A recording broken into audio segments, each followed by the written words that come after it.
नमस्कार, good morning and welcome. मैं उर्मिला वर्मा स्वागत करती हूँ आप सभी का आपके अपने YouTube channel Sakir Pawar sir पर।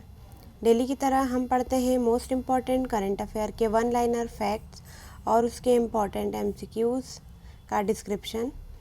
आज हम पढ़ेंगे 23 सितंबर का करंट अफेयर और उसके एमसीक्यूज़। स्टार्ट करते हैं हमारी आज की क्लास।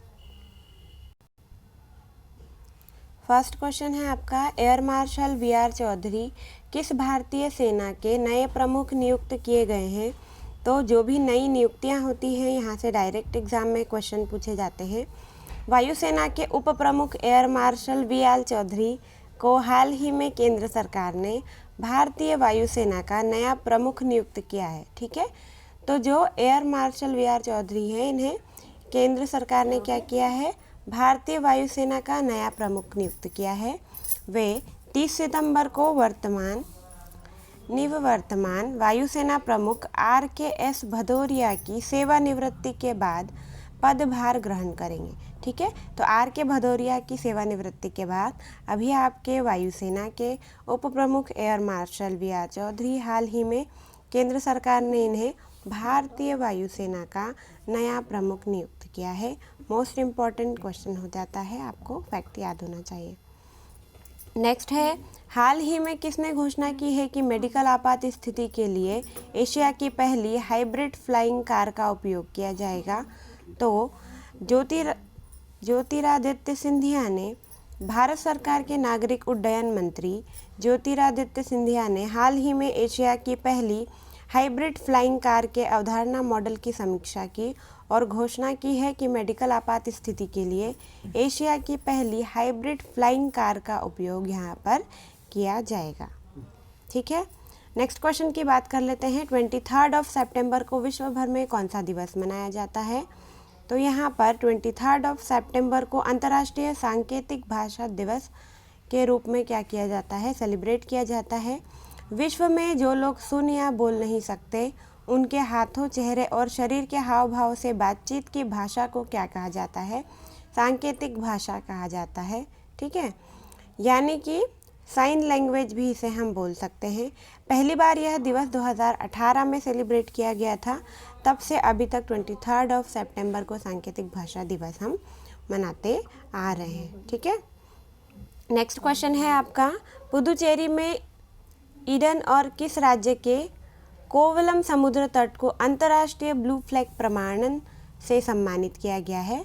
तो आपको पता है जहाँ पे पुदुचेरी की बात होती है तो आपका करेक्ट आंसर यहाँ पे हो जाता है तमिलनाडु। भारत में दो और समुद्र तटों पुदुचेरी और ईडन और तमिलनाडु के कोवलम को अंतर्राष्ट्रीय ब्लू फ्लैग प्रमाणन से सम्मानित किया गया है। यह ब्लू फ्लैग प्रमाणन एक अंतर्राष्ट्रीय इको लेवल टैग है। ठीक है, इसके साथ ही भारत में ऐसे समुद्र तटों की कुल संख्या 10 हो गई है जिसे ब्लू फ्लैग प्रमाणन दिया गया है। तो वर्तमान में ब्लू फ्लैग प्रमाणन की संख्या हो गई है 10।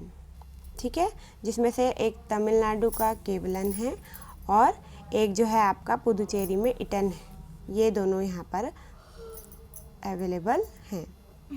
नेक्स्ट क्वेश्चन की बात कर लेते हैं।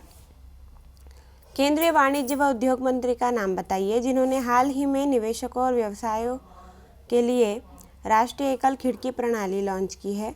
आपके ऑप्शंस में आंसर हो जाता है पीयूष गोयल। केंद्रीय वाणिज्य व उद्योग मंत्री और उपभोक्ता मामले व वितरण मंत्री पीयूष गोयल ने हाल ही में निवेशकों और व्यवसायों के लिए राष्ट्रीय एकल खिड़की प्रणाली लॉन्च की है। यह ईज़ ऑफ डूइंग बिजनेस और ईज़ ऑफ लिविंग को बढ़ावा देगी। मोस्ट इम्पॉर्टेंट क्वेश्चन है, मेंस आंसर राइटिंग में आप इसे ऐड कर सकते हैं। इस प्रणाली से इस पोर्टल निवेशकों के लिए वन स्टॉप शॉप बन जाएगा। मतलब ईज़ ऑफ डूइंग बिजनेस में क्या होगा, यहाँ पर एक सिंगल विंडो को अवेलेबल कराया जाएगा जिसके माध्यम से सारी राष्ट्रीय लेवल पर क्या किया जाए। राष्ट्रीय एकल खिड़की का मतलब होता है किसी एक योजना पर फोकस करना और उसको राष्ट्रीय स्तर तक लागू किया जाना। ठीक है, तो यहाँ पे ईज़ ऑफ डूइंग बिजनेस और ईज़ ऑफ लिविंग को बढ़ावा देने के लिए, मानव की जीवन स्थिति में सुधार लाने के लिए इसको यहाँ पे आगे बढ़ाया गया है। ठीक है, नेक्स्ट क्वेश्चन की बात कर लेते हैं। संयुक्त राष्ट्र प्रायोजित द्वारा किस प्रधानमंत्री को SDG प्रोग्रेस अवार्ड से सम्मानित किया गया है? यहाँ पे आपका करेक्ट आंसर हो जाता है शेख हसीना। संयुक्त राष्ट्र प्रायोजित द्वारा बांग्लादेश की प्रधानमंत्री शेख हसीना को SDG प्रोग्रेस अवार्ड से सम्मानित किया गया है। यह अवार्ड उन्हें गरीबी को समाप्त करने, ग्रह की रक्षा के साथ साथ सभी के लिए शांति और समृद्धि सुनिश्चित करने के लिए यहाँ पे शेख हसीना को SDG प्रोग्रेस अवार्ड से सम्मानित किया है। ठीक है, नेक्स्ट क्वेश्चन है आपका, निम्न में से किस मंत्रालय की सार्वजनिक अवसंरचना वित्त कंपनी REC लिमिटेड और जेपॉल साउथ एशिया ने डेटा शेयरिंग समझौता किया है? करेक्ट आंसर आपका यहाँ पे हो जाता है बिजली मंत्रालय। ठीक है, इलेक्ट्रिसिटी मंत्रालय की सार्वजनिक अवसंरचना वित्त कंपनी REC लिमिटेड और Abdul Jameel poverty action lab Asia ने डेटा शेयरिंग समझौता किया है, जिसका उद्देश्य है उपभोक्ता सेवा प्रदान करने में सुधार लाना और उपभोक्ताओं को भरोसेमंद बिजली आपूर्ति सुनिश्चित करवाना। इसका क्या है, मेन एम है। नेक्स्ट क्वेश्चन है, निम्न में से किस देश ने IPL के प्रसारण पर रोक लगा दी है? तो यहाँ पे आपका आंसर हो जाता है अफ़गानिस्तान। अफ़गानिस्तान में तालिबान सरकार ने IPL के प्रसारण पर रोक लगा दी है। IPL बायो बबल में कोरोना वायरस की एंट्री के बाद इस लीग को स्थगित कर दिया गया था। इसके बाद BCCI ने इसे भारत से UAE शिफ्ट कराने का फैसला लिया है। ठीक है, तो अफ़गानिस्तान ऐसा देश हो जाता है जहां पर IPL का प्रसारण अब नहीं देखने के लिए आपको मिलेगा। ठीक है, इसी के साथ हमारी डेली करंट अफेयर की क्लास यहाँ पे होती है फिनिश। डेली करंट अफेयर के मोस्ट इम्पॉर्टेंट MCQs और डिस्क्रिप्शन पढ़ने के लिए बने रहिए Sakir Pawar sir YouTube channel पर उर्मिला वर्मा के साथ। इसके अलावा यदि आप रिमेनिंग सीरीज़ देखना चाहते हैं तो आप हमारा Telegram channel current affair with Urmila Verma join कर सकते हैं। वहाँ पे आपको PDF अवेलेबल करा दिया जाता है। और आप रिमेनिंग सीरीज़ देखना चाहते हैं तो आप यूट्यूब पर current affair with Urmila Verma search करेंगे।